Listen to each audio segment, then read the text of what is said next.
approve the minutes from last meeting. Motion, I went blank. Make a motion to approve the minutes as written. Have a motion on the floor to approve the minutes as written. Have a second on. Second. Second, all agreed, say aye. Aye. All right. First thing on the agenda is, Preston has already, I guess Dr. Sabo was a stand-in or whatever medical examiner until we had our meeting to get full court, to approve it, to get full court to,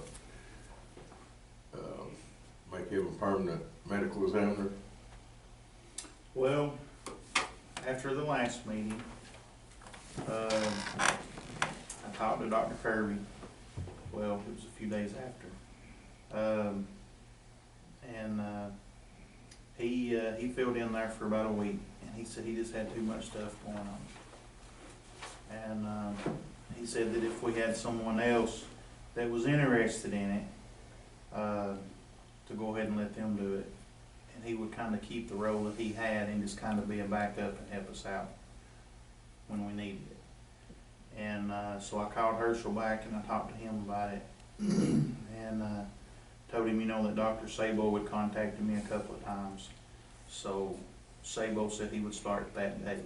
And I talked to Dr. Kirby and he said he was fine with that. Hey, I'm sorry, excuse me, how do you spell Dr. Sabo, S-A-B-O? Before we approve or disapprove Dr. Sabo, I need to make a statement. I have a conflict of interest with this, and with that conflict, I am not voting.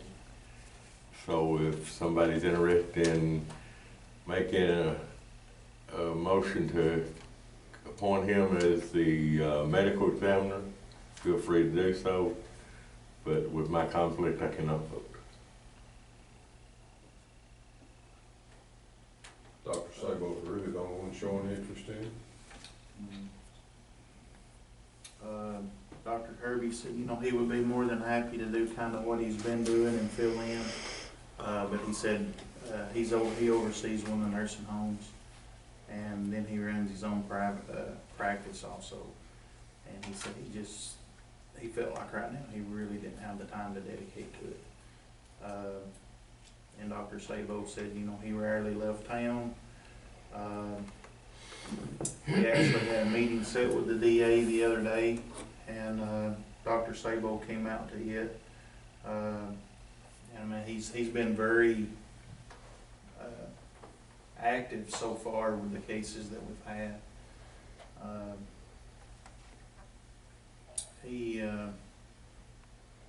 Pretty much everyone that we've had, he's called and asked questions about, and the DA's office is actually wanting EMS to start doing all the ME forms as far as autopsy requests.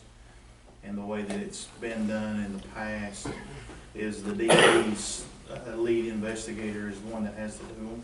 And he said that he feels very uncomfortable doing them, simply because when you do them, you have to do everything with medical terminology and stuff. And technically, the deputy MEs is the ones that would do those reports, or the ME himself. And Sabo said that he didn't have a problem with us doing them. So we've kind of been working with the DA's office about getting that set up through the state medical examiner's office. But like I said, so far, Dr. Sabo, he's been very involved with it and calling us and talking to us. And, Is that gonna cost us extra to get that paperwork filled out? well, it costs us time, but we'll be doing it on our own shift. It's not something that we can turn loose and just have everybody to do it. We'll have to have 3 or 4 people dedicated to it because it's a very serious matter. That's something your supervisor would do? It would be myself, and then the 3 shift supervisors would be the 4 that would have the access to it. In doing so, our name will go on the autopsies. We would be the ones that technically order an autopsy anytime one's ordered. And that was one of my concerns with the way we've done things in the past with the DA's office and, you know, the sheriff's department investigators, we would have to play a bigger role in that.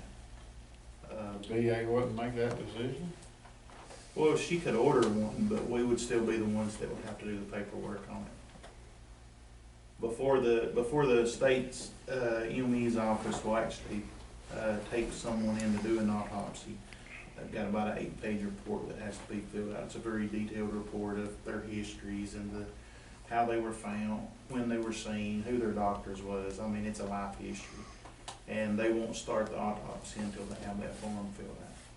And the DA's office has been doing them in the past, but they're wanting us to do Who typically does it in like other counties and it. EMS. stuff? John has kind of worked some with Cannon County. With the way they do it, that's pretty much the way they have theirs set up. Van Buren County's the same way, Putnam County. I mean, everybody that I've talked to, EMS does it. EMS does. And when Dr. Sabo says he's on vacation or something, Dr. Kirby will fill it. Okay. I don't have a problem. If you recommend Dr. Sabo, I'll make a motion that we use Dr. Sabo as a medical examiner. All right, we have a motion on the floor. Do I have a second? I'll second. All agreeant, say aye. Pass. All right. Next business on the agenda is be heard from Peachtree.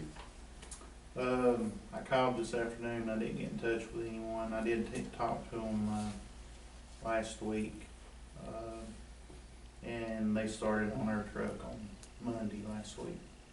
The chassis was done there. They done already had it. The liquid spring suspension has been ordered, and he said it was scheduled to be delivered in November. It's a 12-week wait, 9 to 12 weeks for that liquid spring suspension, and that held us up 3 weeks on the last truck, having to wait on it to get there. And they went ahead and ordered this one, that way they would have it on hand. So he said that it should speed the process up. Our last truck we got in, I think from the day that we done the contract on it until the day they brought it to us, it was 92 days. And like I said, about 3 weeks of that was downtime where they couldn't do anything. And he said if everything went well, that they should have it back to us, hopefully in December. He said that was their goal, was to get it back to us before the end of the year. Or 100 days is sometime in January. I don't remember the exact time,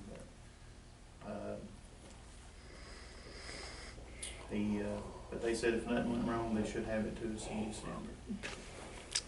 I'm just curious, how long has it been since, you guys probably have to tell me or Ronnie, how long has it been since we've got 2 ambulances in 1 year? Well, we've got them 2 at a time before. 2 at a time, okay. That's why you were getting them up when we first came in.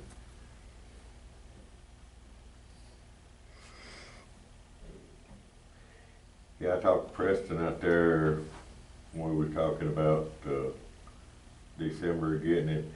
I told him after the first year we're gonna go ahead and try to start working on one for next year. That way when budget time comes, everything, we done have everything drawn up and set up and all that. That's fine. I want to ask about something as well, please. Okay. On that same note of asking for an ambulance, that's fine, I think we need to. How do we go about in requesting or seeing about getting a new vehicle for Preston? I mean, that poor Jeep out there is just about done all it's gonna do. You haven't seen his new vehicle? I've seen one, but I thought John drive it. But, you know, we, don't get me wrong, that Jeep has served its time and done its duty, but, If we got the money in the budget, we can buy one off of government auction. Or, you know, like a surplus. And that's how we got the Jeeps a few years ago, was we got 3 of them. Was off government auction. what's the, and I'm just asking because I don't know, but I mean, I'm all about, you know, if we can buy one used and buy it worth the money, but, don't we have a government contract to get like a new one? I may have my figures wrong, but I was thinking that, like the sheriff's, you know, the Explorers, seem like they're in about the $27,000 range. Am I thinking about right? I mean, I don't know, I'm sure we could have used them a lot cheaper, but in the long run, would not a new one, if we could swing it in some form, be more beneficial? I'm asking because I'm just curious about it. I mean, I like to see him have a better vehicle for sure. We've approached that a few times in the past, when Brian was doing it. And we sort of get up against the wall every time we Go nowhere. We would have a better chance getting a $30,000 used, 30,000 mile used one, we would get a new one. Cause it'll balk it, budget and finance, it'll balk it. I'm not trying to be negative. Oh, I understand. I just know what we've done year in, and year out. We've tried this for years. Yeah. It's, 97, I think, Jeep Cherokee. But they said somebody's driving something different No, now. we got a Ford Explorer, one of the older Ford Explorers from the sheriff's department, the other day for the supervisors. Oh. The car that they've been driving is one of the old Crown Vics, Right. and the sheriff's department give us, two of them. And, one of them, the transmission was gone in, one of them, the motor was gone in, and we picked the better looking one of the two and put them together and built a car. Okay. And that's what they've been driving for the last, couple of years. It was free. And they had an older Ford Explorer over there. It's got a little over 200,000 miles on it. And, it was one they was gonna get rid of. And I went over and talked with Tommy Myers about it. And, so Tommy let us have it. And, they actually worked on it for about 3 or 4 days and, cleaned it up and pulled all the stripes off of it and, switched the light bars and stuff out that we had on the car and put it on it, so now they're driving in. It looks good. They done a good job cleaning it up. Yeah, I looked at it, it looks good. Well, let me ask you this, if, like you're saying, Charles, if you find one for 30,000 miles or 40,000, in your capacity, you don't necessarily have to have the police package, do you? Or do you? I'm just, No, not really. I know them that they order it, what they call a police package, ain't that right? It's, well, what those are, they've got a, Bigger cooler. yeah, they've got a bigger transmission cooler on them, they've got a little bit stiffer suspension, they don't sway, you know, as bad. But in your situation, being a director, just a good one off the car lot, so to Yeah. say, would be fine. I've been looking online for something like a Suburban or something that could carry some medical gear if you had to. And without- I'd like to see him have something that was better, that was four-wheel drive, and that we could stock it with a few things, especially, you know, if we have like we had last year, a snow situation, you know, maybe not get an ambulance there quick, but maybe you could get a little vehicle there quick, or even up in the mountain, or maybe a four-wheeler accident or something, you could get up in there quicker with that. I'm just giving you some examples there, but, we need to try to, in my opinion, try to find the funds or if you found a vehicle per se, how fast we just turn it into budget finance, correct? Good, there you go. Yeah. But that's Can a we- slow process. Can we, Well, one thing about the car, if you buy it off the internet, you gotta do it in a hurry. that's right. We'd have to get approved for a certain amount of money. That's what I was fixing to ask you. And then we'd have to say, okay, then probably Linda and, I just thought if we asked them for, let's just say we asked them for, let's say 15,000 as an example. And they said, okay, yeah, if you can find something, and if we started searching for something and we had that approval, then we could, that way we have the money. If we could find it, at least 2 or 3 days, we could turn it around. I agree with Is that something we could do toward the first of the year maybe? Yeah, I'm trying to think, cause some of that stuff has changed. And, you know, the life court was $5,000 for our maximum, No, it's 10. 10 now. If it's in the budget, we shouldn't have no trouble doing it, we buy them for under 10. And you can buy a nice vehicle for 10 grand off the state website. That's just like, Really nice. that's just like I was talking about the government surplus. Some of these places rotate their vehicles, like you said, 30,000 And on miles. You know, you TVA, see- that are used to. You see patrol cars that got 74,000 miles and they're got them on there selling them because they've replaced them. You know, here we've got some that's got 200,000 miles on them. But, so we've got a $10,000 cap right now. If we've got the money, then we try to turn it into budget and finance and all that to get their blessing, but still, we can do that. Well, can us as a committee, or however we can do it, start maybe heading that direction and finding a little something better to drive? What's gonna be left in, does anybody have any idea what's left in the budget after we buy the ambulance? Is there any surplus? A little over $11,000. And we can hold tight, and then probably about what, March? If we can get it in this year's budget before we do the new budget in June of next year. If we're gonna do it, we don't need to do it no later than February. February to get it started, if we've got money in the budget. Right. I got no problem with that, I agree with that. One good thing about what they got from Sheriff's Department, it's all-wheel drive. That was a plus, because we were concerned about that one. But, you know, like I said, I've been looking for Suburbans to see what they've got out of Nashville around this areas that they fleet that they've got rid of, you won't get rid of. They hadn't had anything we could use really here.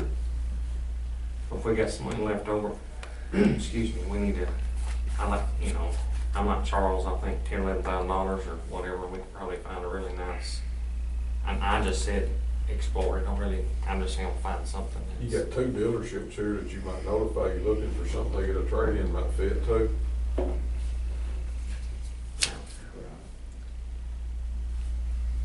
Yeah, we did that on the sheriff's van. We stole it, it was a trade-in they had out kids, and they let us have They it. say he's really good to work with. He is. He is with the county and the city. Yeah, I I've like never Terry. read or seen, I don't know him personally, but I know they said he's, But if the person told him, say, you know, we're looking for something, he could help you. But they, yeah, like you say, I think with the county government, he's been really well to work with. But we'd have to wait till January, February. Yeah, I would, we'd have to wait at least till January. That's why I said March, but we'll have to get to the tail end of the budget, or you never know what surprise is gonna come well, up. that's why I said, you know, well, March will be good, 6 months into it at least, so that's gonna be December, January. So. But if we don't push for it, it ain't never gonna happen. Yeah. I mean, we can be told no, that's fine, that's okay, but if we don't push for it, if we don't push it, it never gonna happen. All right. We'll just put our finders out and, Well, look what we've done just this year. You know, we got us a different director. Things is a whole bunch better.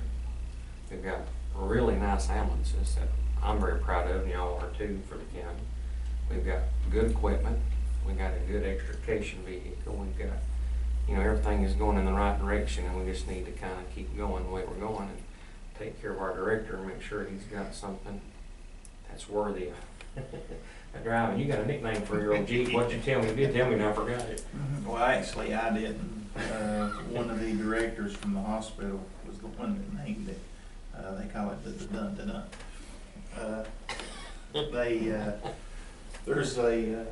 It's called the Upper Cumberland Healthcare Coalition. It was actually set up for nurses.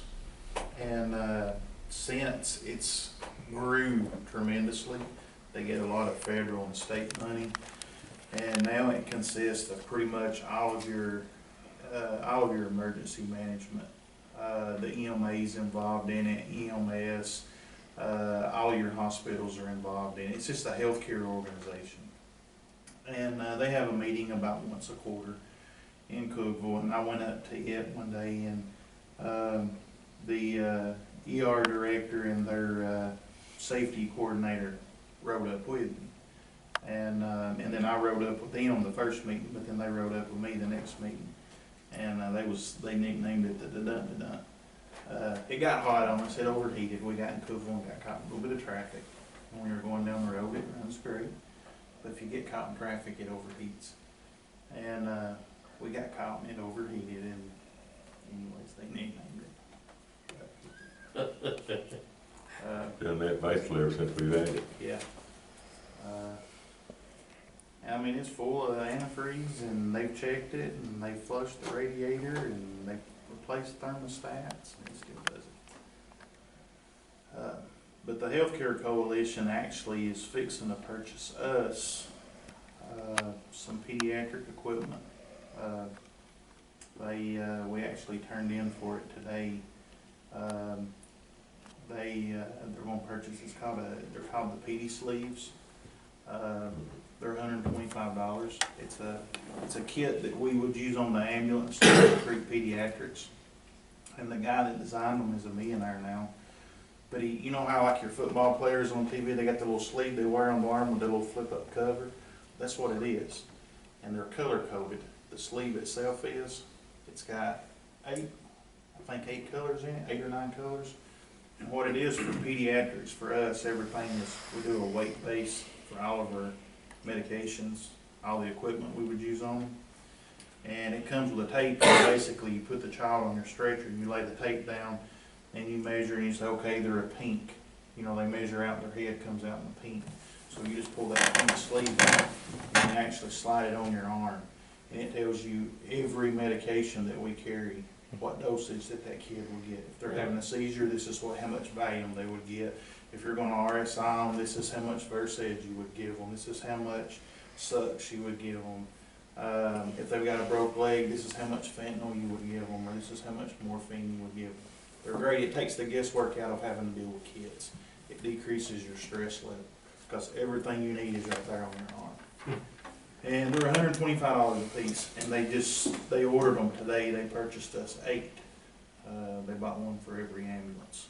Who'd you say did this now? It's called the Upper Cumberland Healthcare Coalition. And then they bought us a pediatric jump bag that it has the little zip up pockets that fit inside of it, and they're all color coded to match the color of that sleeve. So you measure the kid and it measures in pink. You get that pink sleeve, so you've got everything you need to treat them. You open that jump bag and you pull that pink zip up container out, and then it's got your IV catheter sizes that you would need. It's got your ET tubes that you would need. Everything you would need to work on that child is in that one little bag. So it decreases your chance of being in a stressful situation and having to dig and having to sit there and figure out how much medicine to give or what size ET tube you will need. Everything's prearranged for you. But they actually ordered those for us today. So I was kind of excited to hear. They told us today, we had a meeting in Cookville today, and they came in and told us that they had the money to purchase the pediatric sleeves and the jump bags for us. So they're buying them for every ambulance service. They're ordering, it's almost 100 of them that they're buying. So. Upgrade again. And they just recently purchased a simulation trainer that they paid a little over $50,000 for. And every EMS service in every hospital in the Upper Cumberland that went to their training seminar has access to it. So if we're going to use it, all we have to do is send an email and request it, and then we go up and pick it up. And it talks to you, it blinks at you, it'll wink, I mean, it does everything. They give a little over $50,000 for it. And so anytime we want to use it, all we have to do is call up and tell them when we're wanting it, and then go up and get it. And then we can keep it for 3 days at a time. So it's a pretty good group. Jim from the EMA, he goes to all the meetings. He was actually the one that told me about it. But it's a pretty good group. Yeah, they've got a medical team. Mm-hmm. I'm a member of it. They just bought a bus for like mass casualty evacuations. It'll be able to haul, I think it's 13 patients. And, we're in the process of getting all the equipment put on it right now. It'll be stored in Cookville. You make a phone call if something happens with one of the nursing homes, you know, whatever, get out here on a bus rack. It's set up where you can actually load wheelchairs in it, you can load stretchers, and then it's got beds built into it, and you can haul up to 13 patients in the back of it at one time.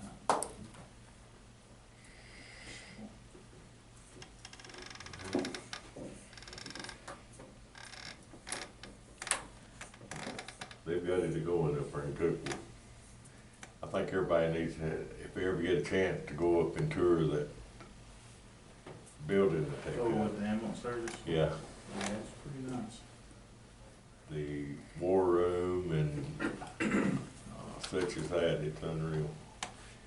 Go in there, and every official has got his own 1,000 little square feet. It's something like that. table there with It's a computer and a cell phone. I got lost in there. It's ridiculous at how big it is. I was going to paramedic school and I thought it was bigger than Walmart, literally. It is. It's huge. Which, I mean, and it's a county building, and they have a county fire department, and they're housed there. And then EMS is housed there, and then their dispatch center is housed there. I mean, it's huge. Like you said, it's as big as Walmart. It is. You wouldn't think it looking at it from the road that's right off of, Willow. How's our equipment holding up? I know you had told me, I think we was getting some new batteries or something for, or we, Right now, pretty good. We've been having to replace, you know, some of the mattresses and stuff on the stretcher, just from more overtime, they've started wearing out. We've got a few more of them that we've gotta replace. did we ever get the one replaced that got damaged on that wreck? Yeah.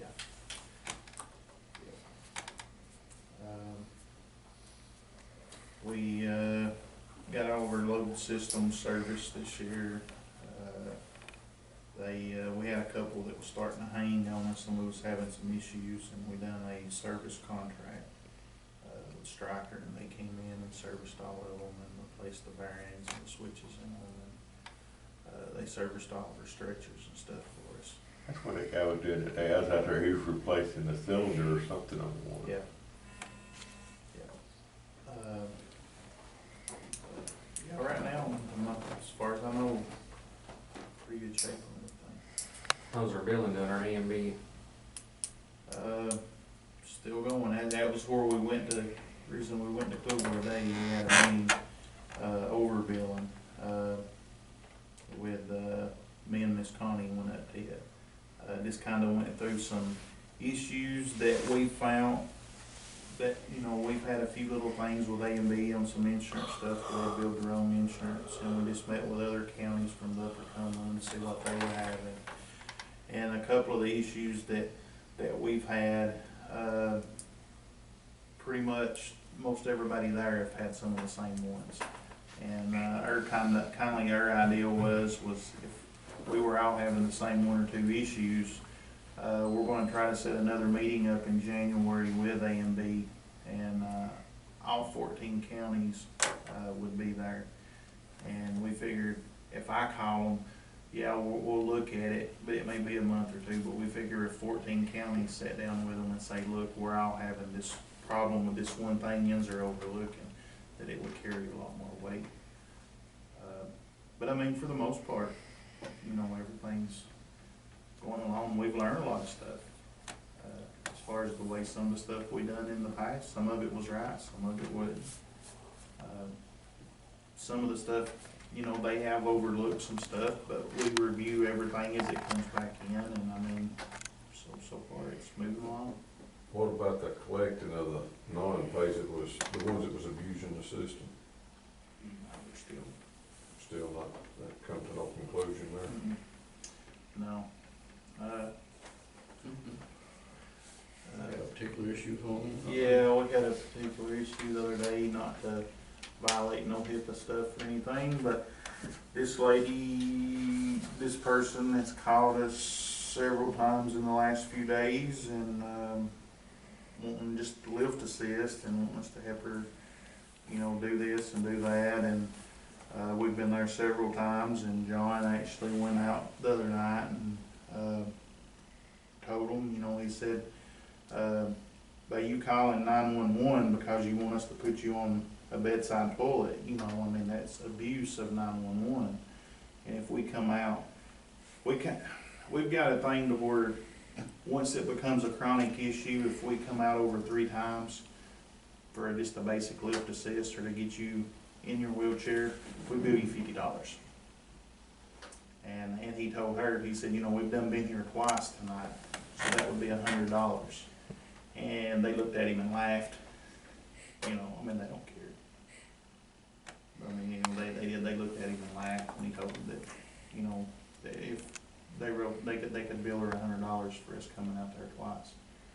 I mean, they don't care. About 2 hours later, we're back out there He again. went back again. Yeah. And all just to move her or something? Yeah, they need help from the call bed there to the wheelchair. Which as we were sitting there talking, I told them about it, they actually, she was able to transfer herself, you know, I think it's more of a security thing, you know. It's not that they actually need our help per se, it's just, I don't know. What about the, critical care from Medicare? This is what I came up with from A&B. She sent me this yesterday.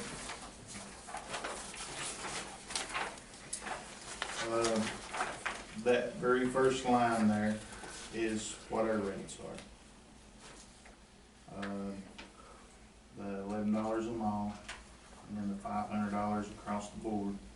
And then the specialty care, which is the only thing we bill for under specialty care, is the vent transports.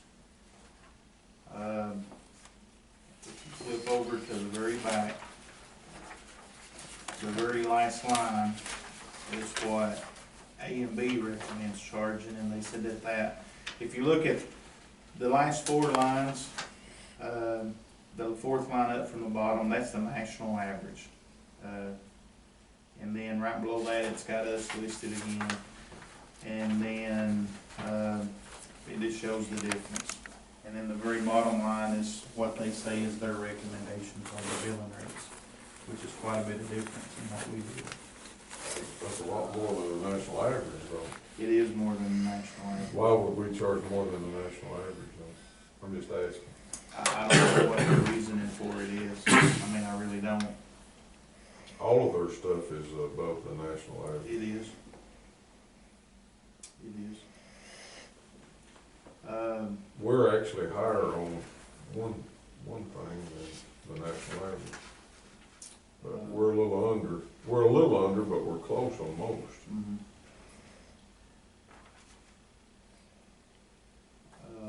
See what that is.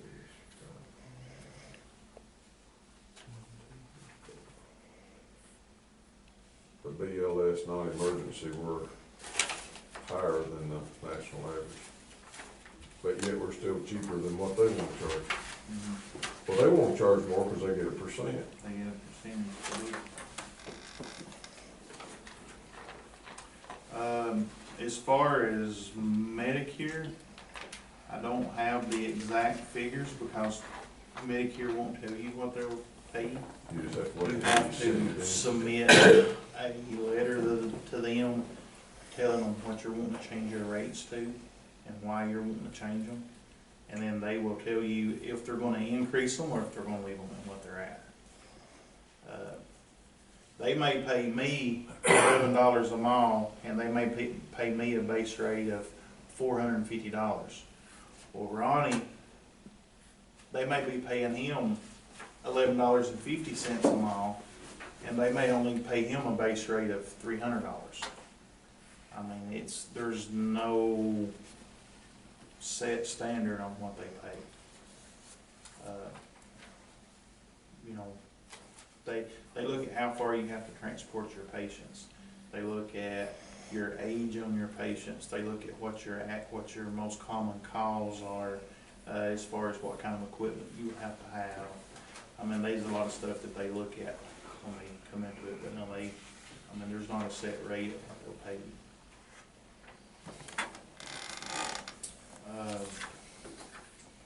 On the specialty care, one county that I talked to, it was Overton County. They bill $700, is what they bill on the specialty care. And they said that Medicare was paying them right at that $700 mark. He said it was within just a few dollars of that $700 mark. So you're cheating yourself there. So we're cheating ourselves by a few dollars there. And on, the ALS 2, there's, it's $500. And, he said that Medicare was paying them, theirs is $600. And he said Medicare was paying them right at $600 on that. Now some of the other categories, the $500 is over what Medicare pays them. And on most of ours, we don't get the full amount, but on the ALS 2 and the specialty care, when we bill them, we get the full amount that we charge. So, I mean, we're charging under what they'll pay on them. Yeah, but, and you're getting like $600 and then they recommend $1,000. Yeah, there's a big difference, and I don't know where the cutoff would be. Well, that would, It's a big that's a difference. big difference. That's just hitting private, hey, private insurance is high enough as it is without getting gouged at another turn. It is a big difference.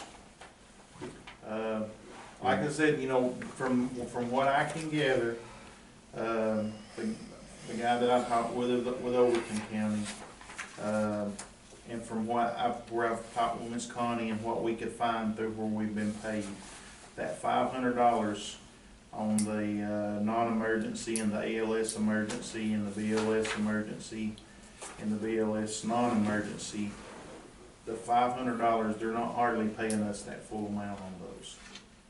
So if you charge So more. we charge more, we're not gonna get anything else.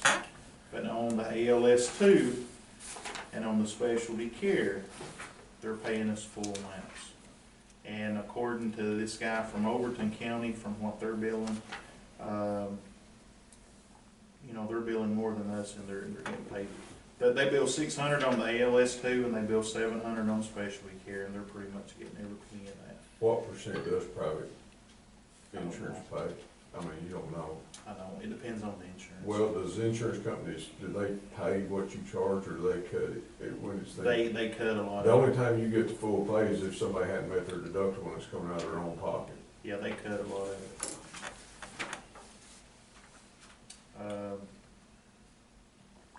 And a lot of them will contact us and they try to get us to contract for cheaper rates. Right.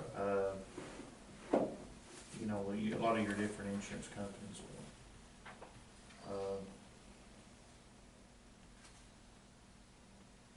Well, to be fair to the taxpayers that are paying it out of their own pocket, I think you ought to go closer to what you know you can get from Medicare instead of going to this, what they're recommending. Yeah. That's just my opinion. I mean, if I ride an ambulance, more than likely I'm gonna have to pay it myself.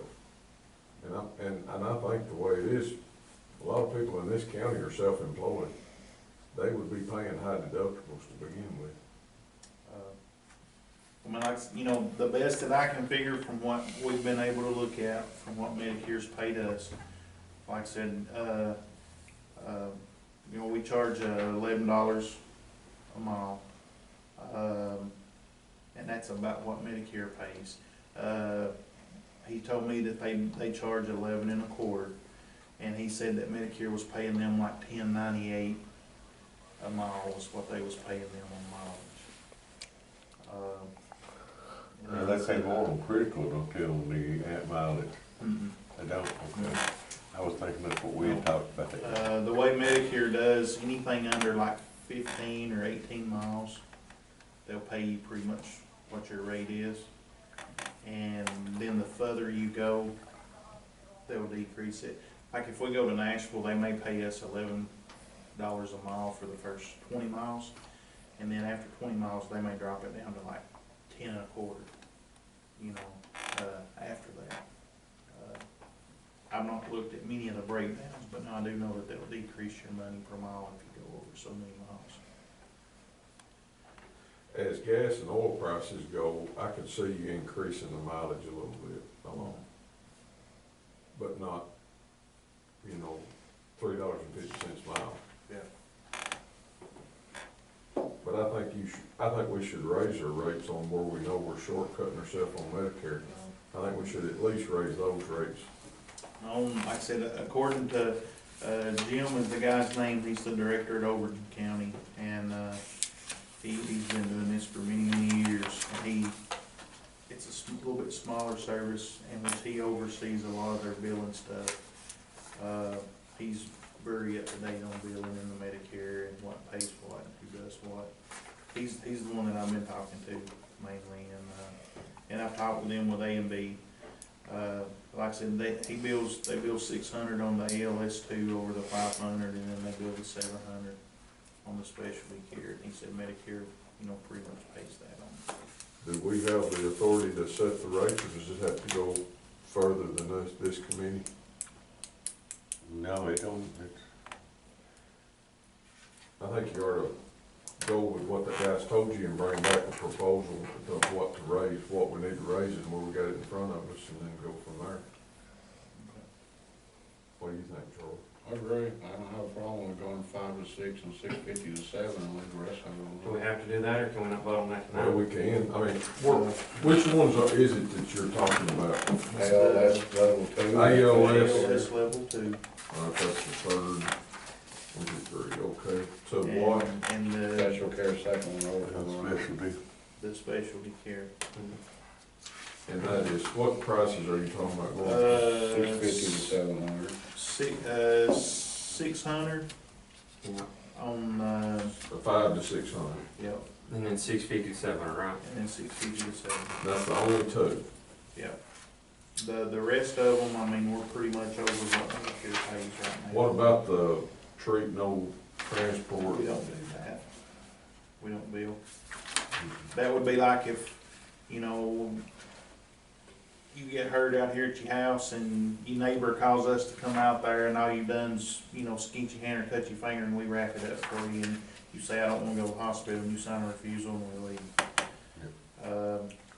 Some places, if you call an ambulance, somebody's getting a bill. Well, national average is $153.12. Yeah, I mean, we don't do that. The thing that we do is, like I said, on those chronic ones that we go to 3 or 4 times a week, you know, after 3 times for a specific thing, then we charge $50. But they're not gonna pay it. But they're not gonna pay it. Okay. Well, Now, I mean, that $50 on that lift assist, I mean, that's something we've been doing for as long as I can remember. I mean, that is something that you could add to that category and you would actually be able to bill Medicare for it. Now, whether they would pay it or not, I don't know, they probably would. if you did it. I mean, I doubt that they would pay it, but I don't know that. I mean, You get the taxpayer one spot or the other. It doesn't really, they not really need wasting paperwork on that, are they? no, I wouldn't think so. I'll make a motion that you make those 2 adjustments to your billing. I second it. There's a motion on the floor to raise the rates on the billing on the ALS and the specialty care. Motion is second, all agree and say aye. Opposed, like sign. There is no. All right, give me a minute. That's ALS at level 2. There's 2 ALS emergencies on The ALS level 2 and then the specialty care are the 2 runs to where we have the higher expenses. I mean, as far as for us to run the call. Now, which one is the, I want to play? Do we get paid more for regardless?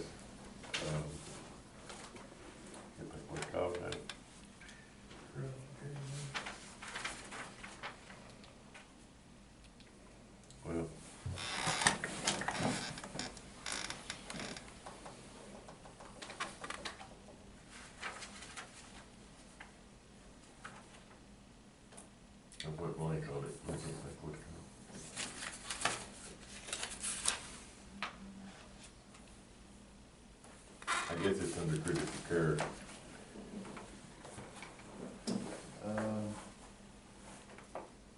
You every mile a year you put over there, like the toll,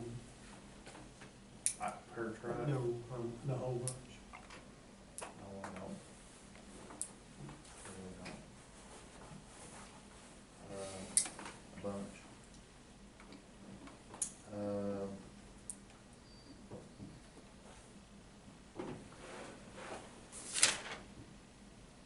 Can look and see, I can look back at some of our service records and kinda see where our mileage was, Per truck now, you know, toward the end of the year and kinda where we're at, where we was, you know, I can look and see about what we put. How are we doing with the place doing our tires now? So far, pretty good.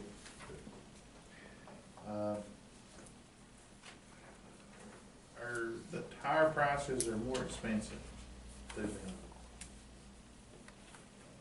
But the issue we had was the other place would not house any tires for us. If we bought an extra set to have on hand, we had to go buy them, pick them up, and bring them back to the ambulance service and keep them ourselves. And if we had to have them put on or had a blowout, we had to take the tires over with us. And where they was killing us was on mountain and balancing. I don't remember the figures, do you, John? It was around $350 to put 6 tires on. That's what they was charging us. Oh, we stick out like a. It was $55 or $65 a tire or something like that to mountain balance it. And we're getting it done for 25 now. He ordered us 3 sets of tires and he's keeping them in stock. He keeps us 3 sets sitting there ready.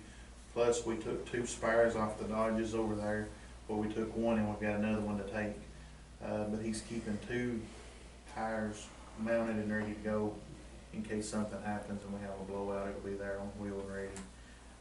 But with the difference in the price on the mountain balancing, he's about $70 or $80 a set cheaper than what we. I was thinking it was around 100 a quarter what we got Something like that that. day. It's somewhere in that neighborhood. I'd have to look back. I've looked at so many numbers. But it was around $100 a set cheaper. Like I said, we're paying more per tar from them because they can't get the government bid. But the overall price is about $100 a set Who's doing cheaper. it now? I forgot. Oh, that's right. And like I said, he's keeping 3 sets in stock for us. They can come to you on the road, 315. Yeah. It has 72,000 miles on it, so. That Freightliner. So we've had it about 2 years. Yes, they have a service truck. They said we could call them 24/7 and they would come out. What initiated this whole thing was we busted a back tire on one of our trucks. We didn't have a backup truck. We had nothing else to go to. We went over to the other place, said, hey, look, we got an inside rear tire flat. Can we get it fixed, changed, whatever? And they said, no, we got too much stuff scheduled, come back tomorrow. We had no truck to run out of. So that was kind of what initiated.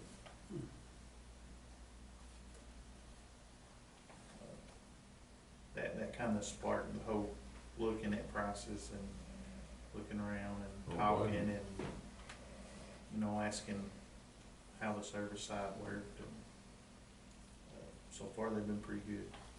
And we've only been using them now for what? 3 months.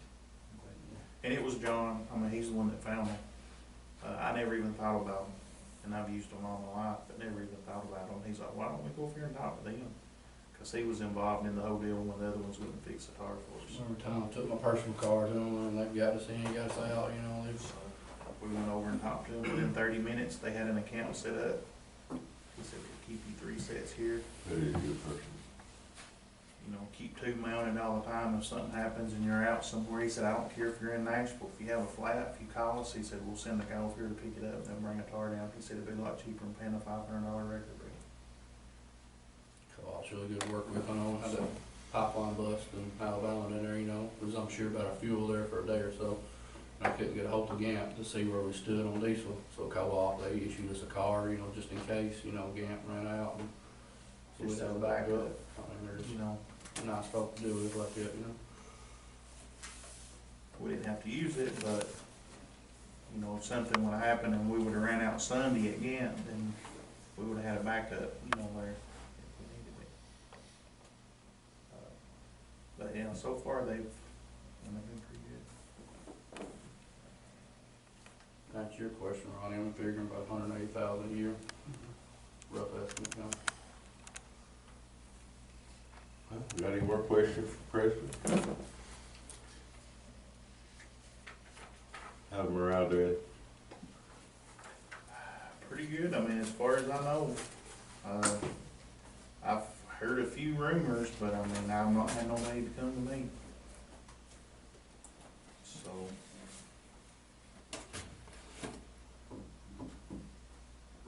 I keep my door open.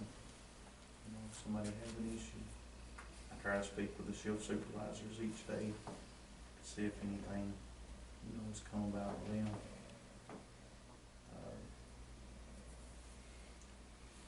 Well, if we don't have any more questions for Preston, and happy with the report, do I hear a motion to adjourn? Motion to adjourn. Second. All agreed, say aye.